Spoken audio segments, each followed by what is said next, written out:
ನಮಸ್ಕಾರ, welcome to 1 minute with diabetes with doctor Suman. ಇವತ್ತು important ವಿಷಯ ಡಯಾಬಿಟಿಸ್ ಮತ್ತು ಮಿಲ್ಲೆಟ್ಸ್ ತೊಗೊಬೋದಾ ಅಥವಾ ಅನ್ಪಾಲಿಶ್ಡ್ ರೈಸ್ ತೊಗೊಬೋದಾ, ಯಾವ್ದು best, which is good for diabetes?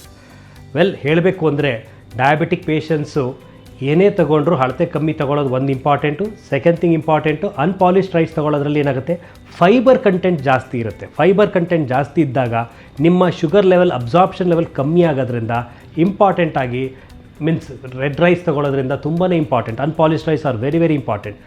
Go polish rice ತೊಗೊಳೋಕ್ಕೆ ಹೋಗಬೇಡಿ. ಮಿಲ್ಲೆಟ್ಸ್ ತುಂಬಾ ಒಳ್ಳೆಯದು ಡಯಾಬಿಟಿಕ್ ಪೇಷಂಟ್ಸ್ಗೆ. ಬಟ್ ಏನೇ ಅಂದರೂ ಕೂಡ ಲಿಮಿಟೆಡ್ ಕ್ವಾಂಟಿಟಿ. 3 ಹೊತ್ತು ಮಿಲೆಟ್ ತೊಗೊಳ್ಳೋದಾಗಲಿ ಅಥವಾ 3 ಹೊತ್ತು ಅನ್ಪಾಲಿಶ್ಡ್ ರೈಸ್ ತೊಗೊಳ್ಳೋದಾಗಲಿ ನಾಟ್ ಗುಡ್, ಒಳ್ಳೆಯದಲ್ಲ. ನೀವು ಲಿಮಿಟ್ ಮಾಡಿ. 1 ಟೈಮ್ ಮಿಲ್ಲೆಟ್ ತೊಗೊಳ್ಳಿ, 1 ಟೈಮ್ ಅನ್ಪಾಲಿಶ್ಡ್ ರೈಸ್ ತೊಗೊಳ್ಳಿ, 1 ಟೈಮ್ ವೈಟ್ ರೈಸ್ ತೊಗೊಳ್ಳಿ. ಇದು ತೊಗೊಳ್ಳೋದ್ರಿಂದ ನೀವು ಬ್ಯಾಲೆನ್ಸ್ ಮಾಡ್ಬೋದು.